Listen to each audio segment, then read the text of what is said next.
Who is your daddy? I am your father. You fathers will understand. My father taught me many things. I got an idea. How about you all sit there quietly while I make dad noises? All right, we are here with episode 125. That's way too many. Of Fathers of the Grind. My name is Tim Nestor, as always. But I'm here with someone who's not usually here, and that is Jake Roberson. Hello. What up, yo? Jake is actually Keeping here it real. in the room with me, so we can make sweet, sweet eye contact throughout the conversation. I'm going to be staring at Tim's sexy, sexy black glasses. It's true. This entire time. It's true. So Jake is filling in, of course, for Derek this week for two reasons. One, Derek's schedule is a little bit tough these days. He can confirm that as well. But also, because Derek has not finished God of War yet, and here in about 5 minutes, we're going to be diving into a Spoilercast conversation for God of War. But don't shut it off yet. I'll give you a warning when that stuff starts. If you want to listen and hear more about Jake, stick around for a few minutes. Don't skip ahead. What if I drop the spoiler about how Kratos makes sweet, sweet love to, that one thing? Yeah, that one thing. That one thing. Yeah. Press the circle button, boy. Oh my God. You brought Atreus into this? I didn't even think about that. Now it's weird. I think you have to get. I think you're about to have all the social justice fury that's been waiting in the rafters for Derek. I need more. Is now coming for you. It's true. So this episode, I'm going to try to be Derek, and Jake's going to try to just kind of be nice to everybody. Be friendly, and I'll just try to crap on your ideas. Does that sound good? That works for me. Okay. I mean, that's. I can't promise it'll be nice the whole time. Yeah, that's fair. I might have to occasionally be me. That's fair. Well, for those of you who don't know Jake, he is part of our Facebook group, but many of you might have also listened to his show called Pop Culture with a Fanboy and Know It All. Jake, which one are you? It depends on who you ask. Okay. No, officially I'm Know It All. Got it. In the sense that I know a lot. I know very little about a lot of things. And that's kind of the hallmark of the know-it-all. I'm aggressively irritating in the fact that I can comment on everything, just not with very much information. And believe me, he does. I do with a lot. I mean, that's why those of you that do know me from the group, I'm a little offended that Tim didn't introduce me by my official title, which is the DFC King. The DFC King. That's right. That's right. Guys like you and that's my mantle. James Teague. Yeah. There's a few of you out there who really hold that down. Yeah. Like I'm currently 3 years in on Madden Mobile. I was going to bring up Madden Mobile. I'm glad you did it first. I'm going strong. Yeah. I've been playing it this week even, and my team is looking pretty prime. Yeah, getting ready for the next season. Yeah, I'm really happy for you. So Jake is a husband and father, so he's very familiar with the grind of life. And whenever he decides to play a major video game, especially for review, by the way, he has reviewed some video games. It certainly is a grind, I imagine, to get through one of those games. And so recently, he actually reviewed God of War, or played it for a review. What was that like as a father of 4 kids, as a husband? You got a full-time job. How did you accomplish this? Yeah, mostly sacrificing sleep, which I think we all do, right? Yes, we do. And so I just do it less often. As DFC King, that's one of the requirements of holding that crown is that I can't sacrifice my sleep as frequently as you guys do. It's a burden, but I carry it, Well, with the DFC games, you can just hold your phone and play while parenting. That's the beauty of it. Yeah. Right, exactly. Or, as I sleep. Or as you're supposed to be sleeping. Yeah, as I'm just literally asleep because they're so easy. Again, it's a heavy burden, but some of us have to carry it. It's very true. But yeah, whenever I have to do a review, I have to finally actually sacrifice that sleep, and then I'm time bound. I have to get it done faster. I can't really sit there and enjoy it and go through at a leisurely pace. I kind of have to blast through it. So when a game is longer, like a God of War, and is bigger, like a God of War, or Assassin's Creed, or Assassin's, right? Yeah, I did Assassin's Creed Origins as a review as well, and that's an exhausting review process because I've got to pack it into a very short period of time. At least it's a small game with not much to do. Right. Yeah, that makes it easy. Yeah, nothing to miss there. Well, you're also, of course, a social media expert. Or you said podcast host already. You guys go check out that show if you are a fan of movies, especially. But also, I think you talk TV time. We talk TV. I mean, I like to bring some TV Netflix in shows. there. Netflix. Yeah. But primarily, I feel like it's been movie conversation. Movie is the first love of the fanboy and know-it-all. Yeah. So go check that out if you guys want to hear it. Yeah, we like to talk current. We like to talk nostalgia. Yep, you do talk nostalgia. You have some. We're going to be talking Seven Samurai here in the next truly couple of weeks. horrific opinions at times, which makes it a fun listen because you can yell in your car a lot. Yeah, as they make their top 5 lists for stuff, it's like what? Our number one goal is to anger people because we know that's people only like to talk about what they're angry about. It works. Yeah. So now, and we talked about how you're a gamer. Of course, you've played some of the major games recently. You love your Madden Mobile. I do love Madden, and that's Mobile. fine. It's we fantastic. all have those games. We keep going back, even though we make fun of DFC. We still go back to those games. For me, it's Picross S on the Switch. I can't stop playing that game. I will say, I will abandon Madden Mobile if we get Madden for the Switch. On the Switch, yeah. I've got the Switch. I've done Zelda. I've done I would love Mario Odyssey. But if I got Madden on the Switch, it'd be over. Yeah. Like I might not be a husband and father anymore because my wife would have to leave me. Yeah. Because I'd be tweeted cheating on her something too about much with the Nintendo Switch. I tweeted something about that a while back about how this is what we want, Madden on the Switch, and I only got like 2 responses, and they were both something to the effect of no. That's garbage. I know. We want it's a game we love to hate because it's a monopoly, right? And nobody else can make a legitimate football game, and NCAA is gone, and so yes, so sad. We're all crabby because we don't have other things to choose from. I get that. Yep. But at the end of the day, it's still a legitimate football sim that's fun to play if you can get past your hurt feelings. Exactly. Yeah. Exactly. So all I'm saying is quit being a bunch of snowflakes. Speaking of owning a Switch, what else do you own? What are your other current systems? Switch and PS4 for me. Sony as Sony pony as a DFC can be. But I do like the Switch. Okay. Yeah, but those are the two I'm rocking. Except for Madden Mobile, that's iOS for me. And how do you feel about missing out on all the amazing Xbox One exclusives? There aren't any. Which 0 of them? Yeah, there's not very many. But hey, State of Decay 2 is out, which by the way I have been playing. We'll talk about that later though. Not this week. Yeah, you know what? I'm going to say this. I don't care for the UX and UI of the Xbox system. I had a 360 for a little while and I just didn't care for it. It just felt hollow and empty and shallow, like it was the tears of a bunch of lonely 35-year-old men. Ooh, those are fighting words. I don't disagree. Actually, I do disagree. I do like the UI for the Xbox systems. I didn't like the one for the PS3 when it originally came out, but I love the PS4 now. So whatever. It is what it is. You know which one's really bad? The Switch. The Switch is not great. But I still like it. But the Switch UX UI is not great. That's what I mean. But the system is excellent. It's amazing. Yep. I want everything on the Switch. So what games do you play with your kids? You said you got some kids, or I said you got some kids. I do have 4 kids. What games do you play with your kids? Yeah, we're hardcore into Lego Marvel superheroes. Yes. They're big fans of that. Yep. Of course, we put around 100 hours into Legend of Zelda. Nice. When we all had the flu this year. Yep. Super Mario Odyssey, of course, on the Switch. We've tried Kirby, Star Allies. They have a demo for that. Yep, which is nice. did that. Yeah. And we've also done Rayman Legends. Love it. This is a part of the grind of fatherhood, and we were about to platinum Rayman Legends on the PlayStation. Right. And then one of my kids erased the save file by starting a new game. Oof. Which, I blame the kid, but at the same time, I actually blame Ubisoft because it shouldn't be so easy. It shouldn't In be. this day and age, there's no excuse for that. Yeah, There's no excuse for that. I still have memories of when my older brother had played about 30 hours of Chrono Trigger on the Super Nintendo, and there's only 3 save slots, like most old school games, and I accidentally switched over to his. It was a legitimate accident, and I recorded over his, and I remember that day I had to go and tell him. Like, It was probably tears shed. oh, it was not. I mean, he was Purple pretty nurples chill about handed it out. in the end, but boy, I felt really bad. Was it one of those where it was like, I'm not mad at you. I'm not mad at you. I'm just disappointed. I'm just disappointed. Yeah.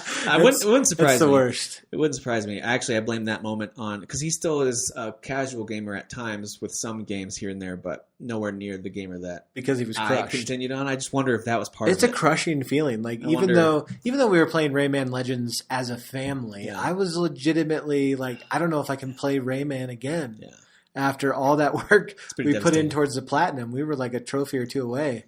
from a platinum, which as a DFC, that's a big deal. That's risking my crown That's a big deal. to platinum a game, Yep. And so this was a lot of hard work. If you want some free platinums, just go play those Telltale games because just completing them gets you the platinum. Oh, and we also recently finished all 3 of the Crash Bandicoot games inside the Insane remaster Yeah. for How'd you Crash like those? Bandicoot. There's some difficult platforming in Crash Bandicoot. Sometimes it feels cheap, and I get that, and I think some people are turned off by the fact that the controls can feel kind of flighty, and there are definitely levels where you're just like, okay, I legitimately think this game is broken. But overall, the remaster looks great. I love the colors of Crash Bandicoot. PS4, you have this, right? 'Cause Yeah, it's not on the other it's not on systems the yet. Switch yet, though Coming. it is coming to the Switch Right. in, I think, June. Yeah. But And the Xbox we've been playing One, on the too. PlayStation 4, and it's a lot of fun. Cool. It's not going to blow anyone's mind, but it's great nostalgia. I mean, Yep. my wife and I played it as kids, so. Yep. All right, well, before we get into our God of War talk, I want you to give me the first video game that comes to mind when I say these things. Okay. Like, for each individual word, or you're going to say a bunch of words, I'm just going and to I give you a quick one phrase, and then you're going to give me first game that pops to your head. Okay. Don't overthink it. Here we go. All right. First game I played. It was a Mario Olympics game, I think. It was like a Peanuts Olympics game, or was it Mario way back when? Whoa. I don't even. Peanuts I was so Olympics. young. It was like Peanuts Olympics. Okay. I think. Let's go with Peanuts Olympics. 'cause Yeah, that it was sounds, I think Snoopy was in there. that sounds amazing. Okay. You guys want to fact check me on that? You ready? Yeah. Worst game I've played. Oh, it was The Walking Dead, not the Telltale games, Yeah. but they made this Walking Dead game that was Yep. centered around I can't remember Daryl, Mhm. and it was horrible. Yep. Like every piece of it was Okay. bad. Favorite game. Legend of Zelda: Breath of the Wild. Most DFC game I've ever played. By DFC we mean Dirty Filthy Casual. Man, I've tried so many DFC games that it's hard to say what's the worst. What's the most egregious casual, like DFC style game that you've played? Probably. Do you guys remember Paper Toss? No.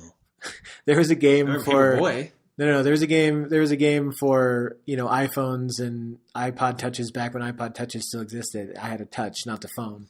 And Paper Toss was literally a game where you could be in an office, or you could be in your bedroom, or you could be like you could pick different settings. Is it a garbage can? And there's a garbage can, and there's a fan blowing in the harder levels, and it's swiveling back and forth, and you have to flick your little piece of paper into the garbage Making can. as many in a row as you can. Right.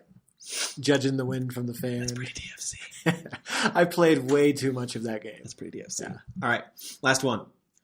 Dream game that does not yet exist. Oh, man. Quick description. Yeah, no, for sure a legitimate virtual reality version of Madden. If you guys, I mean, I'm an ex, high school, a little bit of college, nothing big time, quarterback, and so I still live in the past. I'm like Uncle Rico from Napoleon Dynamite. If you want to, we could just take up this whole podcast, and I could tell you about the year we would have won state. And I have some I can legitimate confirm this because there's tears. times at work when Jake just goes, "Hey, you want to come outside and watch me throw the football?" Yeah. And so I've been waiting ever since I was a kid for a legitimate like virtual reality football sim Yeah. that I could play but not, get hurt. That'd be awesome. Just to be fully immersed Yep. in an NFL game and feel like you were an NFL player. Hey, that's going to be tough, but that's going to be so cool when they do it. Yeah. I mean, I don't even feel know like how they're gonna do yeah, even with, you watch Ready Player One and they try to come up with a convincing VR sim, like even that tech that they're showing, I'm like, that's not even ready for what I need. Mm-hmm. They're pulling the wool over our eyes. Yep. Okay. But that's what I'm waiting for. All right, good. Well, that does it for Jake Roberson, guys. We're going to let him leave, and I'm just going to talk about God Yeah, of I'm War. out. All right, I've forgotten everything about God of War anyway. So. If you have not completed God of War 2018, the game that just came out, okay, not the original one, but the newest one, then I invite you to go ahead and shut this episode off because we are going to talk pretty openly, maybe even right out of the gate, about some things that aren't revealed There's a lot of homosexual innuendo. until later in the game. Depends on who you play with. But yes, we're going to be talking. There's a whole bunch of reveals that we're going to be talking about. So go ahead and turn this off. This is your warning. I'll give you like 5 more seconds, and then we're going to say the biggest reveal of the game. Okay, we're not actually. Kratos' son is a woman. Loki. Well, that's actually true. Well, I mean, I wanted to be honest. You said you were going to give away the that's- biggest spoiler of the game. That is one of the biggest spoilers of the game. If you heard that, that's your fault. And you, Tim gave you plenty of warning. I did. If you listened to that and you're mad right now because you didn't know that, you have no one to blame but yourself. Yeah. Go look in a mirror.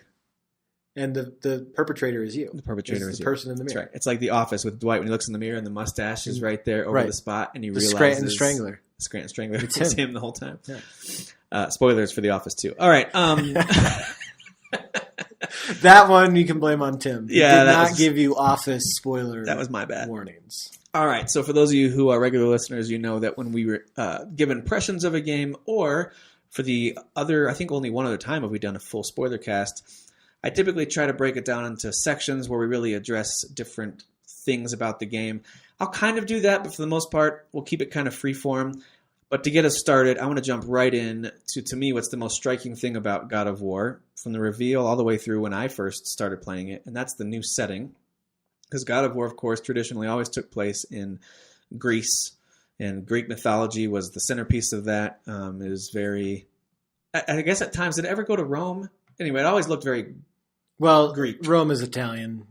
It's not very Greek. I know, but did they ever go to Rome? Roman mythology No. never played a part in any of that, right? No. Oh, yeah. No, It for was sure. always just Greece. Yeah, unless there's places where weirdly they might have taken some I don't think they liberties with the mythology that was always- we didn't catch. Yeah. But they were usually it was pretty hardcore. Okay. This is Greek mythology. the Greek Yeah. mythos. Now they could go there at some point in the future. We might talk about that in a little bit Right. too, but because there's some runes later in the game that hint at the idea that that's the rune for Greek mythology, and this looks like the one that they're using here for the Norse. That one looks a little bit Egyptian. There's a I forget where it is. I think it's. Are we gonna have a crossover with Assassin's Creed maybe and God of War? maybe that wouldn't be fair. Maybe. Wouldn't be fair at all. I think they're hinting at the idea, similar to what Assassin's Creed did when they eventually hinted the idea that, hey, this could go anywhere. Yeah. But as we'll get to, there's way more for them to cover with the Norse stuff before they move Kratos to a new area. But anyway, so the new setting is Norse mythology and the new lands as well, of course, Midgard. I believe it's kind of a Scandinavia. Oh yeah, type it's of, Northern setting. European. It's gotta be. hardcore. Yeah, I so mean it's that's Norway, Norse mythology. something like that. Yeah, Norway, Finland, Yeah. all those So sorts of places.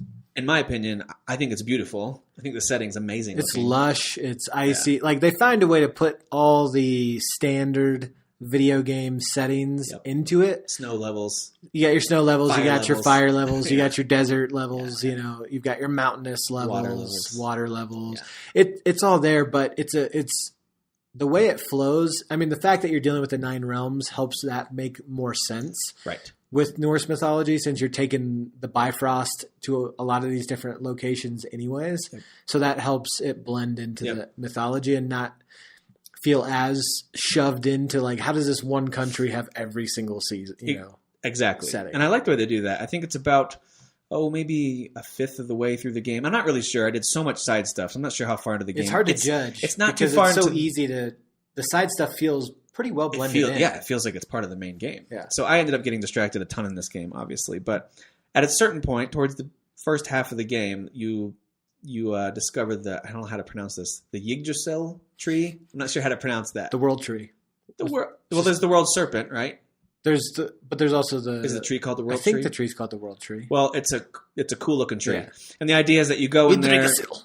and of course you can't do this right away. There's a whole bunch of stuff you have to do to even get to the first different realm, and then of course the other ones are locked until you do certain things there too. But this tree, you go in here and it basically is your way of traveling between realms. And what they are is, from what I can tell, alternate universes, sort of Midgard, or at least that bridge exists in all of them. They're alternate dimensions more than alternate worlds. alternate in that dimensions, they okay. do have different. They're all technically existing at once, Right. and so they're not alternate realities because they all technically exist in the same reality. Yeah. But they're alternate dimensions in that you have to do interdimensional travel to get there, Right. and their time is not necessarily synced up. Right. So although they're in the same reality, they're in very different versions of. Well, they're in different dimensions of 'cause that you've got- same reality. You've got Midgard, of course, but then there's Niflheim and there's Helheim and Muspelheim. Jotunheim and Muspelheim. So there's A lot of Heim. Heim. All these Heims. I think Heim must mean land or something like that. Yeah. I'm not sure. I should have done my research. But anyway. Yeah, how so come you don't? I expected you to be more up on your Norse terminology. I'm so sorry. I didn't even know where Rome was. But this tree allows you to move between realms, and that's the way that they allow you to explore what honestly feels more open world than I expected. Well, especially for a God of War game. Especially for a God of War game, Yeah. where it's, even though I've always thought the environments of God of War were so cool, but usually everything from the way that enemies fall over, the giants that you kill, to the way buildings collapse during battles, it's all guiding you through a pretty narrow corridor overall. Most God of War games. Absolutely. Like, historically speaking, if Uncharted games felt on rails, God of War games were on one rail. Exactly. Yeah. And the few times that you can branch off, it's usually to find, oh, there's a chest that's got a whole bunch of red orbs in it or whatever. But now, especially when you get to the open lake, and by the way, when you meet the World Serpent, I thought it was pretty amazing as this gigantic snake, which apparently, according to their mythology, is supposed to be able to circle around the world a couple It wraps times or whatever. itself around the world. But it truly is massive, and as this thing moves, the water level changes because it's affecting that much of the environment. And it's also just cool the way it leans real close to you and it speaks in this gigantic guttural language that makes no sense at first. Yeah, you have to get it translated later in the game, but I loved that. And then, of course, as the water level changes, it opens up new areas. So what kind of feels like your hub, I feel like that lake is sort of the hub area in a way. For sure. And you've got your main bridge where you can go to the tree and move to a new realm, or you can go talk to Brock or Sindri, who, by the way, I love those little dwarves, these little blacksmith dwarves. I think they were great. They were great additions to this. But then you could go to all these different side locations where you can kind of be given missions or favors, I guess they call them. And you can go and help this ghost fix whatever lingering issue he had, and then he can finally disappear and he gives you some great item or something. Right. Or it's literally just a place for you to explore, and you'll find these tears, which are basically these little floating black blobs. And if you stick your hand in there to try to grab an item, more often than not, super tough enemies It's rough. will pop out. And just murder And your they will face. kill you. And because you don't know what level they're going to be. Exactly. They're usually way above yours. Yep. And we'll talk about the combat in a second. But what I like about that a lot is, even if you find yourself in over your head, which you very well can in this game, again, very different from other God of War games. The previous God of War games, they don't introduce an enemy to you unless it's one that you're supposed to take on and defeat in that moment. Whereas this has a little bit more of the open world vibe in that you can run into enemies that you're certainly not supposed to fight yet. Right. Because you're not ready. Right. And they're going to destroy you. Yeah, you're way under level. But I think it's fairly forgiving in its save points, because if you do die, you don't really go that far back, I don't think. You don't No, the lose a ton. autosave is pretty generous. Yeah, it doesn't really punish you that much, as opposed to like a Souls game or a Bloodborne game, and a Bloodborne, like I just also played. You can really get punished if you risk. There's a lot of risk and reward in games like that. Whereas with this one, other than Niflheim, which we'll talk about, there's not a lot of risk in just going for it and fighting these guys. Yeah, because at the end of the day, it's still a rhythm brawler kind of at the heart. Well, talk about that. Talk about the combat a little bit, because you played at least a couple of the previous God of War games. What did the combat do for you, especially right out of the gate? When you've got this big old axe, you've got this shield that kind of unfolds, basically. Yep. What was that like for you as someone who had probably walked in expecting something a little different? Yeah, I think, I have to say, one of my claims to fame is that when I played the first God of War game, it was the first game I had played in a long time. I was in college, and Previously it was just Peanuts Olympics. It was like Peanuts Olympics, a little bit of Halo if somebody else was playing, in Madden. That was about it. Okay. And so, like, God of War, the first God of War is kind of my re-entry into the video game world in college. And when I played the first God of War, I actually had no idea what the red orbs were for. Like, whenever you'd rip open a chest and then you get all these red orbs, I'm like, that's cool. What do I do with these? And I had no idea what to do with them. So I beat the entire. Of course, I discovered after the fact, at the very end of the game, that was how you upgraded your abilities, and actually got better at fighting and were able to fight harder enemies. So I actually beat the entire first God of War game without ever upgrading. See? You're not as DFC as you claim. I'm really DFC now, but I wasn't always DFC. You used to be elite. Used to be. Yeah. Anyways, so, the blades, the Blades of Chaos, right? Yes. Those are just the classic God of incredible. War weapons. Those are incredible. The chains, the fire, like Sweet looking daggers. the way the way they swing. Like I always felt like you felt the swing of those blades as you were whipping them around and throwing them. I thought that one of the strengths of the God of War series was how you felt those weapons as you moved. And so it was jarring to not have that right away, but I love how they played with it right from the start. Yeah. You know, as you see Kratos kind of playing with these wraps on his arms and you're like, okay, something's off here. He doesn't have what I'm used to him having. And then they quickly allay any fears you have about him not having those by giving you the Leviathan axe. Yep. Which is, you know, Thor, you know, I don't want to get into the spoilers. Yeah, we for can. We're spoiling it. Avengers Infinity War. Oh, don't spoil that. This is not an Infinity War spoiler cast. So I won't give that away. But essentially, like if you've seen any of the other Avengers movies and you've got Thor's hammer, it's like imagine if that was an axe. Yeah. And that's what the Leviathan axe is. Right. And it's insane, and you're quickly like, okay. Yeah, I like this. And it does that for you right away. Pretty much right away. It's like, all right, throw this axe at this thing to activate whatever that is. And you realize not only does it have ice powers because it freezes these gears into place to help you navigate, but also you literally just hit the same button essentially, and your hand goes out very Thor style. Yeah. And the thing with what to me maybe it's the rumble. I don't know what it is. It just feels like a thud as it lands back in your hand. It just flips back to you. Yeah. Boom. Again, they have it. They do a good job of making you kind of feel the weight of the weapon in your controller. Yeah. And so even though it's not the one you're used to, you still get that sense of this is a weapon with purpose. This is a weapon with heft, which is a funny thing to say when you're holding a plastic control in your hand. It's true. But it's kind of the magic of these games. Well, some of the God of War games, to be fair, did have alternate weapons that you could swap to. Sure. Eventually, like there's different swords and stuff. Yeah. So this isn't the first time they've had a heavy weapon, but you're right. What God of War is known for is these chain blades, which, again, you've been warned. There's lots of spoilers here. They do reintroduce the chain blades in what I think is one of the more epic scenes and the more epic, I guess, whole sequences of the game. But I still loved the axe. I didn't stay away. I didn't move completely to the chain blades for the rest of the game. I actually loved swapping back and forth. Well, and they make it easy for you to realize, there's certain enemies that I'm going to be more effective if I'm using these versus the axe and vice versa. And so the way they kind of make that naturally flow and allow you to switch back and forth, again, just kind of lends to this feeling of empowerment.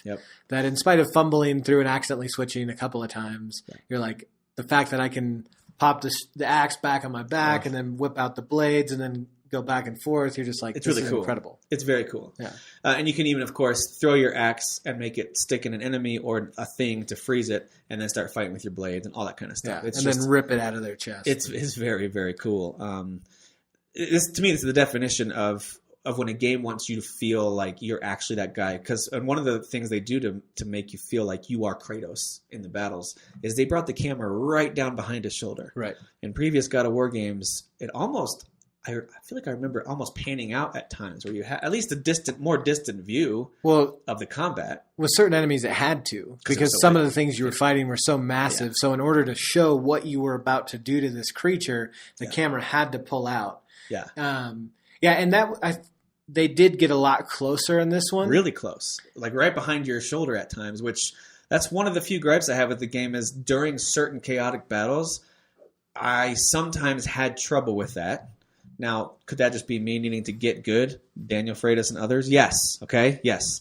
But I also and they do give you, by the way, a quick turn, so you can do a 180-degree quick flip. I just never used it. I forgot about it. I did too. But they do have that move in there. All that being said, at times for a few battles, it took some of the fluidity out because I kind of had to run in a little semicircle to get my bearings to get the camera to be because it got so tight. Yes. And I felt like, and I understand why they did this for the story. Yeah. It also allowed them to have less creativity in their kind of brutal kills. That's true. I think in the previous games there was multiple finishing moves for each type of enemy, and so it felt like even as you went through this game, they were always showing you new ways they could dismember something. Yep. And through Kratos, you could dismember something through Kratos' power, where here, it was the same thing for each enemy through the whole game. Yeah. There wasn't as much there because we have a more thoughtful Kratos here. Big time. And so I think that's why they wanted to get the camera closer is to, even though they weren't using as many finishing moves as they maybe had previously, they wanted to make it feel visceral. They wanted to make it feel personal, maybe feel the weight of each kill differently than you did in the reason I liked centuries. it, as a big fan of first-person shooters and first-person games in general, I really liked how it was about as close to a first-person experience as a third-person action game has gotten. Because it really does zoom in on that perspective. And I liked it a lot. And, of course, the way the combat plays out reminded me a lot of somewhat of the Souls games and a little bit of The Witcher, where you have to be much more thoughtful about your attacks. You got to hold that shield up a lot. You got enemies coming from different directions. You got to watch for their patterns so you could properly parry them and things like that. Now, I guess you don't have to. You could just run and gun and swing and try to run and hide behind stuff and heal and run out and swing. It's not as fun that way, number one. Yeah. It's also not smart, and you will die a lot. Yeah, it's not as easy as it used to be with the Blades of Chaos. Right. Where you there were can just literally clear everything levels, around you. where you're just clearing out an entire circular arena with these things. Yeah. And you could get people behind you as you got people in front of you. Yep. You know, they forced your hand to be more creative and to be more skillful and tactful. And overall, while still maintaining a pretty good rhythm brawler. I think it had some great rhythm to it. Yeah. Absolutely. I do think, am I imagining this? I feel like this game toned down the overall violence of the series. I thought so. That was one of the first things that struck me was, and I noticed it with the finishing moves, where I was used to excessive blood, like where he would kill someone and then he'd mutilate their body, or he'd mutilate their body and then he'd kill him. You know, rip off their horn and shove it down their throat. As you and then reach up their rectum and pull it out the other end. You know, that was the kind of stuff. And then Kratos hand it to him. Yeah.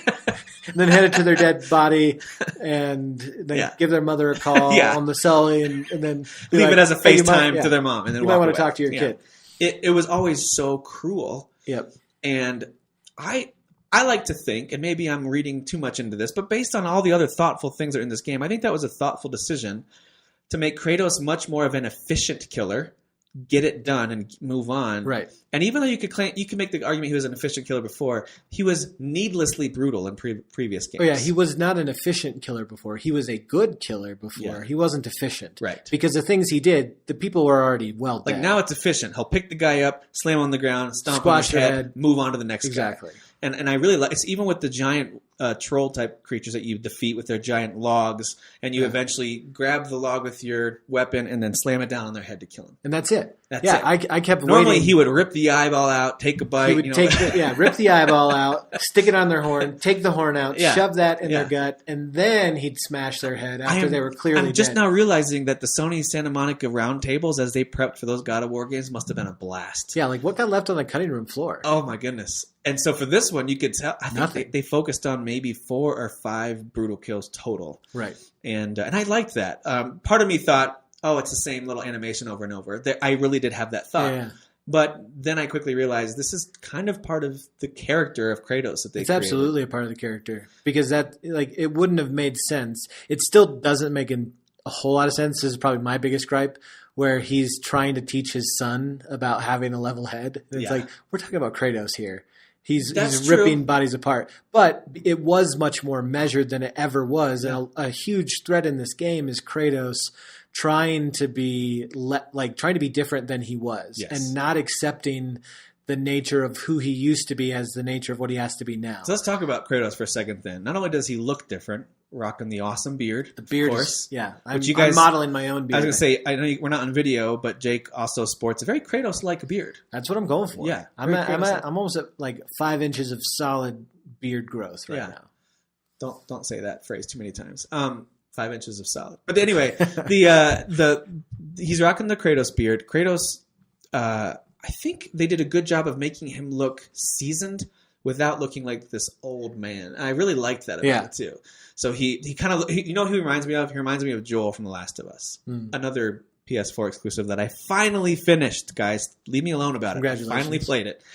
He reminds me a lot of Joel, where he still has a young enough that it's believable that he's strong and capable, but also looks like he's seen some stuff. Yeah. And you could understand why maybe he'd take some blows from the Aesir gods. Exactly.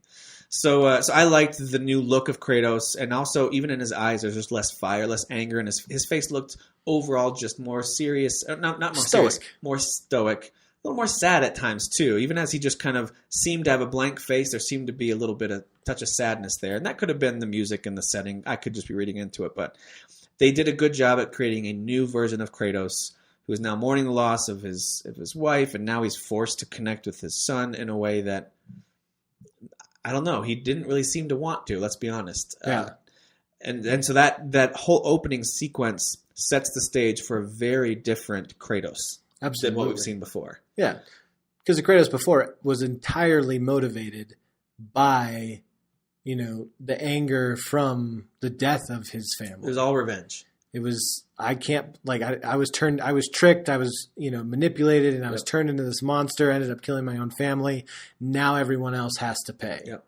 And no matter who's in the way. Yeah, there was never any family. There was never any kind of familial tie for Kratos to hold on to. And here they immediately flipped the script by, this entire game he's going to be hanging out with his son. Yeah, it seems like in his mind to me, it feels like the main theme of Kratos in this game, at least at the beginning, is regret. And so he's carrying so much of all this weight of regret or at least if not regret, then just a pain of loss. And he doesn't want to experience that again. But I think he doesn't like what he became.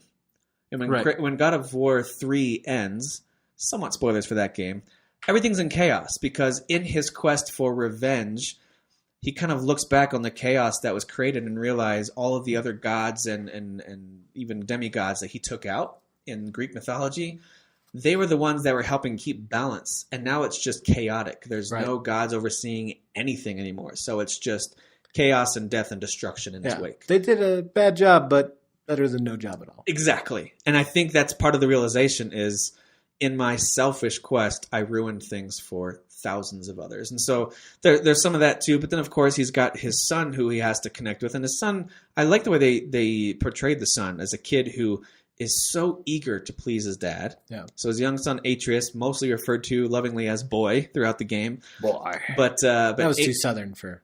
That was a little southern. Yeah. Give us another one. No, it's all right. Oh, okay. So anyway, he wants to get his dad's approval without a doubt. And he asks him many times, like, was that better? Throughout the game. And over time throughout the game, I love that Kratos starts to kind of warm to that, like, I've seen improvement, like that kind of thing. Like, you're getting better. Give him some words of affirmation. Yes. Like maybe along the way, he picked up a copy of the 5 love languages. That's what it was. He just needed some words of affirmation. He's like Gary Chapman. He had all I needed. And they even do have moments where Kratos reaches out and wants to touch the shoulder of his son, as his son is either reminiscing about his mom or looking out at this view he's never seen before, and his hand goes up and is about to touch his son on the shoulder, but then he pulls it back. Yeah, I kept waiting for a quick time event there, like press circle, press X to love your child. And then thinking about all the jerk gamers are like, nah, yeah, no thanks. I think it was a Call of Duty. It was one of those games where it was like press square to mourn or something like that. It was when you had a funeral. But anyway, you're like, nope. Yeah, I ain't mourning crap. So they do a really good job of establishing that relationship. Even from the very beginning, I realized that there's more thought put into the writing as the kid says, what are we hunting? Deer. Where are we going? In the direction of deer. Like that kind of stuff. Right. Love it. And I immediately realized that they've put much more thought into Kratos because they want Kratos to be a very thoughtful character. And they wanted to know that, in a game where he had all the previous entries, he had very little dialogue, truly. He was just a Zeus all the time. He was just a meathead here to kill things. Right. And so how do you take that character and convince an audience who knows him this one way and convince him that he's a thoughtful character? You have to spend some time writing in such a way that's believable. And so those little one-liners that are just so dry that they become funny was perfect for that. Yeah, totally agree. And so the first other, I guess, deity or god of the Norse mythology that we meet is this little scrawny tattooed guy shows up at your door. And of course, at first I thought he was just going to be some thug that you fight. I honestly did. I thought it was just like, oh, this is going to be one of those things where you have to beat the bandits in the forest first. Right. Nope. Hey, I know your wife just died, but what's your goal? Not the case. And as he's talking serious smack to Kratos for no apparent reason, I started to realize this guy's more than he appears. And of course, as the fight ensues, you realize dude is super strong. He can't be hurt. He cannot be hurt. He can't feel pain. As you discover later, he is Balder. He's one of Odin's sons, right? Or is he Thor's son? I can't remember. No, he's Odin's son. He's Odin's son, right? Yeah. Okay. And you find out also who his mom is. We'll get to that. But anyway, he can't be hurt. Kratos thinks he kills him because he snaps his neck and rolls him off the cliff, and you think he's gone, but nope. He, of course, becomes your primary antagonist of the game. And I'm going to go ahead and jump towards the end of the game because, again, this is Spoilercast. I do like the way they brought his story full circle, where he feels that what his mom, who, by the way, is Freya, who you do meet in the game, she did this thing to him, cast this curse or gave this blessing or whatever it was on him that he couldn't feel pain. I think that's what it was. Yep. And what it turned out to be for him was, of course, this curse. Like he couldn't feel anything. Now he can't feel anything. He's not enjoying the good things or suffering the bad things. Right. And so he's tortured. Yeah, he doesn't talk to his mom. It doesn't talk to his mom. Yeah, their relationship is severed a little bit. And he's pretty much in internal pain, internal struggling all the time. And he kind of is driven crazy by this. Right. And so he, of course, is on the hunt for, we think, Kratos at first, but it turns out more Atreus than Kratos. Right. Because of his heritage. But anyway, after their first encounter, you discover later he's still alive. And I really liked the full arc they gave him when he finally gets a chance to confront his mom, Freya, who, by the way, we meet in the game as the Witch of the Woods for a little while. Turns out she was actually a goddess herself, and she was cast out and kind of exiled by Odin. And he gets to confront her, and you have this essentially giant final boss battle, but she's interfering because she loves her son, and she's kind of going crazy saying, stop, stop, stop, because she's built an affection for Kratos and Atreus, especially, in helping them. But it's, of course, her son, who she was crazy enough to do this to in the first place to, quote unquote, protect him. Right. And so at the very end, as she kind of gives in and says, for the most part, if what you need is to kill me to give you peace, then do it. And she's allowing him to strangle her with his bare hands, which he appears very ready to do. And Kratos walks up and says something that I learned from, I forget who it was. I got to give the proper credit. There was a YouTube video that said he's quoting Zeus. So during the final battle with Zeus, or maybe it's in God of War 2, maybe it's not the final battle, he says the cycle ends here as he thinks he kills Kratos with the sword through the chest. Yeah. And then, of course, Kratos doesn't die. He comes back later. Kratos says that same thing. The cycle ends here. I never had picked up on that. Yeah, I missed that. But it's this incredible juxtaposition where Zeus thought he was doing the right thing and thought he killed Kratos. Kratos is convinced he's doing the right thing, kills Balder in that moment. Because the curse gets lifted, right? Right. So that's why he can break his neck and kill him for real this time. Yep. That, of course, sets Freya off on you, at least verbally, where she says, I'm going to destroy you, essentially. And that's kind of the last time you really interact with Freya in this game. Setting up essentially the end. There's a little bit more. But and they set puts it up you in the end game. for potentially, she could be a villain in the future, or maybe kind of like a on again, off again villain for you. It's hard to know. Yeah, it's almost like she could replace what Athena was in the past games, where there you go. Is Athena, like Athena's on your side, oh wait, she betrays you, oh wait, her spirit's on your side. Yeah. And what's interesting about that to me is that the whole game, by the way, we forgot to mention there's this character you meet when you think you're getting to this highest peak in the realm to fulfill Kratos' deceased wife's final wish, which is to spread my ashes on the highest peak in the realm. And you get up there and you meet this guy who's been stuck into this tree. His name's Mimir. And he's kind of this, I don't know. He's funny. He's one of the comic relief guys. He's he knows comic everything. relief, and he's lore. He's kind of bringing you into the lore because he was 100%. He was sort of like the prophet, Yeah. peacekeeper kind of role, where he was the guy kind of trying to make deals happen between the Nine Realms for a long time until he pissed off Odin. Is supposed to know everything. Of course, at times he says, "Well, I don't know that," but we find out his mind was messed with. His by mind Freya. was messed with, right? So you go up, you meet this guy. He's stuck in this tree. He says, "Behead me, and then bring me to the Witch of the Woods." And she has this dark magic that can bring my head back to life. So it's kind of funny, super dark, all at the same time. I really liked the way they did that. The only problem was, it made it so when my kids walked in the room, there was a few times they walked in, they were like, "Why is there a head on your belt?" I was like, "No, you need to leave. This is Daddy's game. This is Daddy's game." But anyway, so Mimir is, like Jake said, kind of your window into the lore of the world. And one of the things he says is that she will understand. Basically, give her time, she'll come around. She'll Right. understand. So I, as a person very invested in this story now, I'm super invested. I am kind of banking on that Freya, because I really liked her character a lot. I'm banking on the fact that she won't necessarily be an ongoing villain, but I do think there's probably in subsequent DLC packs or games, whatever they decide to do, I do think there will be some face-offs with her in one way or another. I think there has to be.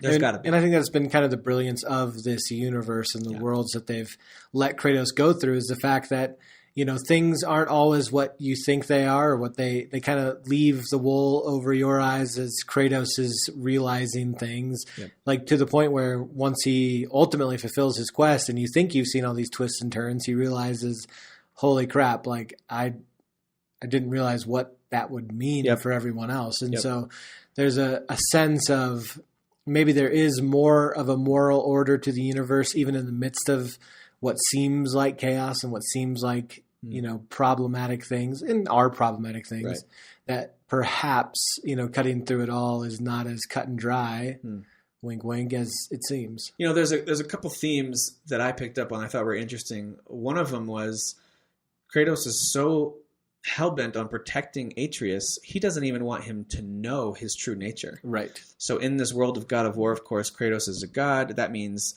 as far as he knows, his wife Faye was immortal, and so Atreus at least is a demigod. Right. And should be aware of that. And I love that throughout the game, every other character, especially because they're all deities of some kind, or, you know, magical creatures of some kind, they know who Kratos or what Kratos is right away. Yeah. And almost every major character you dialogue with gets it. Baldur gets it. Freya gets it. Mimir gets it. They all get it. Right Dwarves away. get it. The dwarves even get it. And they all kind of ask him on the side, does your son not know what you are and what he is? I really liked that a lot. And I liked that Kratos was battling with it, because I think what he was afraid of, and I can relate to this, he was afraid of his son seeing him differently.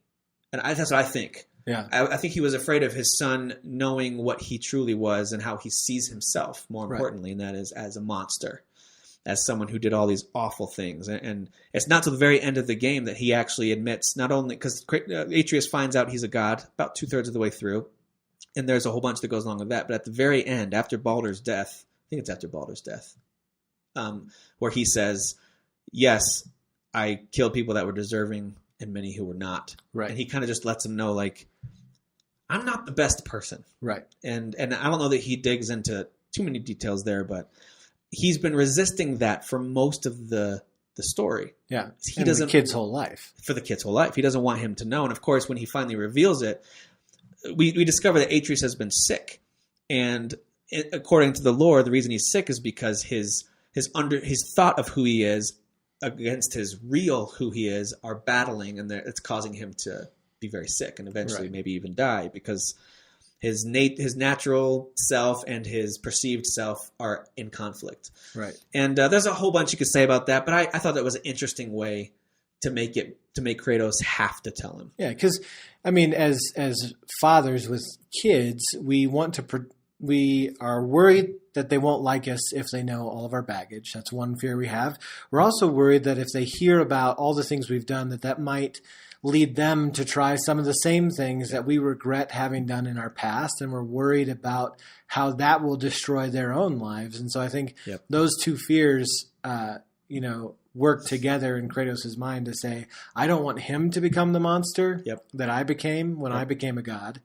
And I don't want him to know the monster that I was when I became a god. And I will say this, when Atreus, he doesn't eventually recover. And by the way, it's so cool the way he recovers. Freya gives Kratos instructions. You have to go to Helheim and get this specific item for me to be able to heal Atreus. And the only way to defeat people in Helheim is if you have a fire weapon, your axe will do nothing. And so then he realizes what he has to do. So he goes, they send you back home. You dig underneath the secret spot in your house and you pull out the blades. And of course, right away you get attacked by all these ice demon guys. And you get to use the glorious blades once again. Yeah. Blades of Chaos once again. I loved that. I thought it was very epic. Reveal. And it was a great reveal of Kratos kind of doing what he swore he never would do again. Yeah, he has to kind of Western style a little bit. It's very Western style, and it's very like hero's journey, in that he has to face the demons of his past in order to defeat them and move forward into a healthier future. Because his time in Helheim is littered with Athena and Zeus reminders like crazy. Right. Especially in Helheim. And other places too, but especially in Yeah. Helheim. He even sees Zeus, and there's a little vision when him and Atreus are there together of them fighting. Right. And so I think they did a really great job of, like you just said, forcing him to face down his past and the stuff he had done. What I thought was really fascinating was when Atreus discovers what he is. There was a point in the game where I was like, is Atreus going to die? Because he's annoying the crap out of me. He could get really He irritating. turns really dark really quickly when he discovers it. And like and anytime, it's believable because you're like, yeah, he's been a little prick. yeah, basically that's what he becomes. And so he starts to think he's better than everyone. He's like, we don't care about these idiots with their dumb problems. We're gods. And like all of a sudden he becomes so haughty that you eventually discover that it's kind of this dark side of himself that finally won that battle, but it took over too much for a little while. So there has to be balance achieved. And of course, eventually that happens. And Atreus goes, I don't know what happened. That wasn't me. And he kind of balances out a bit, which is awesome. But all that being said, and by the way, I have a feeling that's a little foreshadowing for what we're going to see with Atreus in future games. Oh, absolutely. Because especially like, with you the revealed reveal. The big reveal. The reveal, which was, my real name was Loki. That's weird, you know? Yeah, So all these prophecies. God of mischief. Yeah. So I think that dark side we saw come out a little bit. That's very Loki-esque, Yeah. a lot of the stuff he was saying. Yeah, the game ends on a slightly more positive note overall, but that foreshadowing is like he's going to have the temptation to be just as dark as his father. Yep. And I think because we don't really see what's his power. Like it's not like Jack from Incredibles where it turns out he's got all these different powers or something. Yeah, we don't know yet. He's got this incredible perception to understand language and communicate. We know that because he can translate all this stuff and he's a quick learner and kind of understands what other things and people are saying. But then he also seems to have a tendency to look for weaknesses and exploit them, which is when he, at one point, you fight these two guys, Madi and Magni, the sons of Thor. You kill one of them, and then when you face off with the other one, Atreus has no mercy for this guy. Yep. And he just lets him. And you see it in that Knife moment. to the throat. Looking back on it now, I'm like, that's so Loki right there in that moment. And so anyway, all that to say, I loved that reveal because you also discovered that his deceased mother, her name was Faye, we thought is actually, I think it's Lofi or Lofi. I forget how to pronounce it. It's something with an L. Yeah. She was a giant, one of the last remaining giants of the realm. Now, I don't know if this is supposed to be like an equivalent to the Titans of Greek mythology. I'm not sure, but No. they're different than that, right? Because they're not necessarily large. Obviously, they thought she was immortal. I think that's They're a place more where of a- they play around with it in Yeah. this game. Yeah. Like, because we saw the Frost Giants in like the Marvel Cinematic Universe, Yes. where Loki comes from Yep. there. But yeah, in this universe, the Giants, it's just a name, Right. like a human or Almost like a race. dwarf. Or not a race, They're- like it's a race. A species, Yeah. kind of. But from what I can gather, they seem to be... They do have some sort of powers. There's something special about Yeah. them. It was a little murky, and I think Yeah. intentionally so. Because they're all gone. Right. Because And they've all disappeared, and we don't know why exactly. And so you that's part of the discover- mystery. What you discover in that final scene is that the quest that Faye, or Laufey, sent you on was all in an attempt to allow Atreus and Kratos to see her real self and Atreus' real self. Yeah. Because when she said, I want you to spread my ashes from the highest peak In the realms. in the realms, that's right. Yeah. So they went to He what thought they it thought meant was in The one Midgard, realm. Yeah. but it's not. It's actually the one in Jotunheim. Mimir reveals to them that the highest peak's actually in Jotunheim, which, of course, it takes you the entire game to get there. You eventually get up there and you discover at the top is kind of this... There's no battles. There's no enemies to fight through up there. Yeah. You're just walking and talking and seeing these collages on the walls. The final boss battle's already been fought. Yeah. That's what I like about this, too. Yep. Is the final boss battle was fought. You can still go explore, but then the final scene is simply walking, talking, and discovering who Faye really was, that she was one of the last giants, and what she was trying to accomplish, and the fact that Atreus is not simply demigod. He's actually half god and half giant, which is going to bear some significance later, of course. And he comments, that's weird what my name was at first, Loki, or whatever. Yeah. I forget how he phrased it. Essentially, like but in these prophecies, like they're describing he realizes that it's him. Yeah. Because they're describing exactly what On he the and walls, Kratos he just sees the name did. Yeah. Loki, right. But then he's like, it's weird though because they call me Loki. Yeah.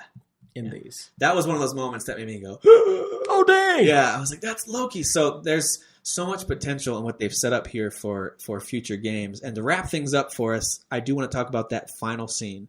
If for some reason you've completed the game, you went and you spread the ashes, the credits start to roll as you're walking back down the mountain. It's very cool the way they do that. and you decided, okay, open world, I could go do some more stuff if I want, but I'm done. If you didn't return back home, pause this right now and go do that so you can watch the final scene. Are you doing it? Do it. Do it right now? Do it. Okay. Just do it. Or at Do the it. very least, do Do what it. Jake did and go watch it on YouTube, okay? Yeah. Watch that final scene. It's Go watch it on the tube. It's only about a minute long.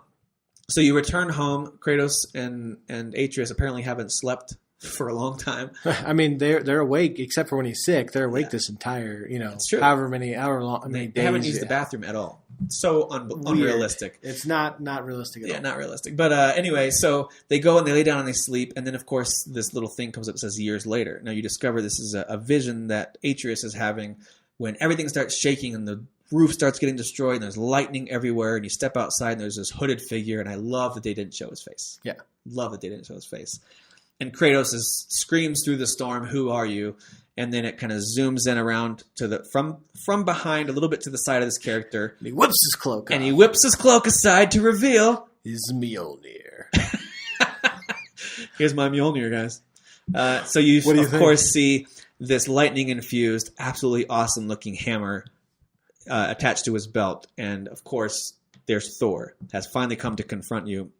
And then you wake up. Because the two of the people, the kid Loki, what you mentioned when he killed Modi and Magni. Yes. Those are Thor's sons. Thor's sons, correct. Yeah. So now Yep. Thor has a bone to pick. Yep, and even Mimir basically was like, "Well, that's not good." Like he at times hints at the fact that this isn't going to go well for you Right. because not only have you killed Odin, you killed two of Thor's sons, and you killed Odin's son Balder. So Yeah. you're in trouble. But I do want to comment on the fact that Thor and Odin are talked about so much. You hear about Thor's bloodlust and how he's just brutal and cruel and statues. awful, and how Odin is deceptive and evil as well in his own right, and all the things they've done to Freya and all these others, and to Mimir himself. But you don't see him. Mm-hmm. You don't see him at all. I was fully expecting for the game at about halfway through to make a turn. Balder's gone, and now here's the real bad guy. No. Yeah. They keep it very localized and small and personal, and I love it. Right. It's I almost love like that they do that. It's almost like what Logan did Absolutely. as Yes. a movie. Because your whole mission, I thought about this halfway through. Our mission is to spread her ashes That's down it. this mountain. Yeah. That's what we're trying to accomplish here. We're not That's trying the whole to stop plot. a world-ending thing. Yeah. We're just doing that, and happens to be along the way we've created these fights, or we've created these situations where we have to face off with certain characters, and oh boy, did that really get us into it. Yeah. But this game isn't about that. It's Right. just about completing our mission, which you totally do, and it seems to have set in motion a whole bunch of stuff. Absolutely. And so I'm very curious to see what happens. I do believe I heard someone say that they are not planning on releasing downloadable content, at least in terms of story. So I think we're going to have to wait for whatever the full-fledged sequel looks like for more of this. But I, for one, can't wait. Part of me hopes that they just build it on the same engine. I don't need to look any better. I want the combat to be the same. Just tell me more of the Just give story. it here now. I want to know what happens next. I have a bad feeling it won't be till the next console generation, but I'm really hopeful that Sony puts out God of War 2 on the PS4. I you know what I hope prediction so. wise, I bet they will. You know, think with so? the mid cycle upgrades that they did, That's true. I think they're going to release the next one Okay. before Maybe there's a 2020, full upgrade. something like that. Yeah, And then I don't- PS5 might be 2021 I or think 22. so. I think so. I would be happy with that. If we can get God of War 2, this new run of God of War 2, whatever they're going to call it, Revenge of Freya or whatever they decide to call it. Yeah, because Then- we've had a big gap now, but they came out pretty tight on each other back in the day. It's true. And I said that appropriately, right? Well, Yeah, you did. Yeah. But if God of War was 05 and God of War 2 was 07, so there was only a that's true. 2-year gap between those, and only a 3-year gap between 2 and 3. And you could tell reusing many of the assets, sharpening things up a bit, Yeah. adding some features, but for the most part, very similar experiences Right. between the two. It wasn't until 3 that it was a new console. That's true. Yeah, so I wouldn't be surprised if they did that. Try to drop this one and the next one Yeah. on the end, like this last legs of this cycle, Yeah. and then let the third piece of this second, Yep. whatever they want to call it, second run of God of War on the next console. I have a feeling, if I had to guess, I would say they'll just give it subtitles. I don't know that they'll put numbers on yeah, it. because they already did that. It'd be So confusing. So I have a feeling it'll be more like God of War : fill in the blank. Loki's Wrath. Something. Yeah. Thor's Mjolnir. Mjolnir rises. Yeah. Ooh, that would be great. That would be a fantastic, like, wink, wink, but also kind of I would sweet love that. name. Like, And don't forget, if you have this game, obviously you do if you're listening to this, they did just add photo mode. So if you want to add all sorts of silly expressions from Kratos and all kinds of weird, doesn't really fit. it's really strange, but you know, if you're a mega fan and you've beat Sure. the game and you're just kind of messing around now, then okay. Yeah. I think it's weird that they let you do goofy smiles and stuff though, but whatever. Yeah. It is what it is. I did want to ask, like, do you think, based on, is this going to be a place where they mess with the lore or don't mess with the lore? Are we going to find out that somehow Loki or Atreus and Thor are half brothers? Like, are they going to keep that, or you know, are they going to keep Like, that was part of the Faye Thor also lore? Thor's mom, Right. Something like that. Yeah, like was she important. molested, you know, by Odin at some point, and that's why Thor, you know, Maybe. or and they're not, or actually they would share the dad, actually not the mom. Odin's the dad of both, right? And he's adopted in some of the lore, so I'm curious to know if they're going to play around with that at all, or if they just leave them straight as there's no brothership at all. Or yeah, I mean, if we discover that when Kratos found Faye and Atreus, he was a baby. Like, is it actually Kratos' son? Yeah, is it his kid? Is that maybe why? Well, and it's tough. It's tough to know because he doesn't look anything like him. First of all, yeah, and like if we see Thor, but then and they how make would him a he, redhead, then it's like, hey. But then I don't know about that though, because then how did Kratos know he was a god? That's true. If he didn't know his mom was a giant, I think that would be kind of silly if they try to flip the script on us and say Atreus isn't actually Kratos' son. Yeah, I think he has to be his son. Everything they've done in this game. And all of his concerns about revealing his true nature. So maybe they play with it in that, like, maybe Faye. There's something with Faye though. Yeah. Yeah. I wonder if they're just going to play with the relationship at all between Thor and Loki, or if they're not going to mess with that at all. They could, because we know Freya isn't Thor's mom. So as far as this version of the lore of the Norse mythology goes, we don't know who they're saying Thor's mom is. So there could be some sort of connection there. Right. That could be interesting as well. Or an aunt or something. Who knows? Yeah, because you're right. Maybe they're cousins. Historically, in Norse mythology, Loki and Thor have a brother-like connection. Yeah, they're sons of Odin. And so however that happens through adoption or half-brothership, you know, they're frequently brother-kin. Or is Faye Odin's sister? I don't know how that would work either. She's a giant. So anyway, I don't know how that's going to play out. Are they going to be a family of some kind? I don't know. Yeah. Maybe. It could be one of those deals where I don't know why the movie Hook came to mind, because there's other movies that do this. But do you remember when Hook takes Peter Pan's kids and kind of wins them over a little bit? Yeah. What if the next story involves Atreus kind of realizing the weakness of his father and suppressing all this, and becomes part of the Odin and Thor group for a little bit? You know, they could play with that, because Loki got of mischief where he so. Anyway, they could use that to draw out that dark side. Yeah, I'm curious to see where Loki. they go, because they've always mixed and mashed, you know, Greek mythology, and so they're obviously doing the same already with Norse. So they're not beholden to anything. I'll just be curious to see which ways they twist it. What I don't think they'll do is I don't think they are setting it up for Atreus to become the new quote unquote God of War to carry the series. Not yet, for sure. If they do that, I'll be very surprised. I thought maybe that was the case when they first revealed the game. Like, Kratos is old now. They want to bring in a new God of War. Yeah. But now that I've played the game and seen the whole story, I don't think that's the case. Yeah. I think the full God of War story they want to tell will continue to involve Kratos until they decide to do something totally different. Yeah. It's just my opinion. But overall, I think it's safe to say, based on the way we're talking about it, we both really liked this game. Oh, yeah. I thought it was, to me, so far, it's my favorite game of the year. I think it's amazing. I would love to see more games tell stories like this. What I don't want, though, is for me personally, I don't want Hollywood to try to make a movie version of this. That's just me personally.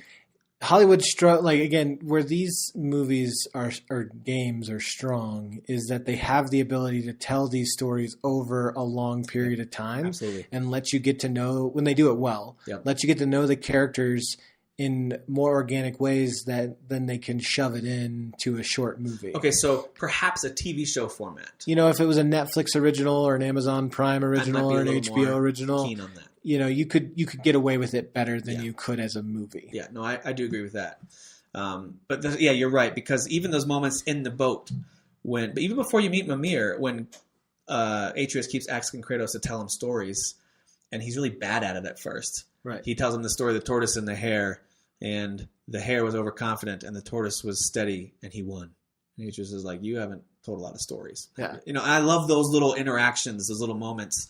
Or when Amir says something to the effect of, let's just pause and dwell on all the evil that Odin has wrought and reflect on all the evil he has wrought. And then Kratos interrupts him and goes, reflect longer. Yeah. I love that kind of stuff. Right. So they interject, I thought, a lot of comedy, but also relationship building in ways that, you're right, is tougher to do on the screen. And when you're doing a world that's completely animated in a video game, the way you can use the art style to create these massive worlds and these massive monsters is more effective than when you try to do these mix of live action and monster stuff, especially in a movie setting. Agreed. And so we've seen Hollywood try to do that before. They've done these Egyptian mythology, Norse mythology, Greek mythology, and a lot of them have fallen on their face because they can't quite, using live action and CG, quite get that scale. Yeah. One of the only examples in a movie format that's done it well is Lord of the Rings. Agreed. To kind of get that sense of scale that you get in a God of War game. So, and even though I didn't like them as much, the Hobbit movies followed suit with that, with the things like the dragon. Again, I didn't like those as much, but they didn't do it as effectively. Right. Where a miniseries, because you have that time to show the passage of time, to show journeys, you're not bound to an hour and a half or 2 hours. It's just more effective for telling those types of stories. If you were to tell me they want to make the Greek mythology version of Kratos into a movie, I'd say fine. I'd still, personally, but that's my own. I wouldn't want to see it, but I would be like, all right, fine, make another garbage video game movie, because that's what it'll be. It'll be just mindless action, overwrought budget, and whatever. But if you were to tell me, hey, they actually they put some thought into it and they want to tell a smaller story similar to what we saw in the newest game, then I'm on board. And especially if it's in a TV show format, I might be more on board. But. So that's what we think. What do you guys think? Let us know if we're way off. And what else did we miss? I mean, there's tons of stuff in this game. There's lots to do. There's a lot we didn't get to talk about. And there's lots we didn't even get to talk about. But that is our spoiler cast for God of War. I'd love to hear what you guys all think. Jake, thanks for taking time to join me. Yeah. I know you're giving up family time to be here. Hey, that's all right. The DFC King has to make an appearance once in a while. Tip the cap to the peasants. And what I did not tell you guys is that he's been playing Madden Mobile this whole time. Oh, what was that? No, Baldur. Cool. Yeah, totally. Check out this new player I got. All right, well, that does it for this week. Thank you guys for listening. We're out. Who is your daddy? I am the father. You fathers will understand. My father taught me many things here. I got an idea. How about you all sit there quietly while I make dad noises?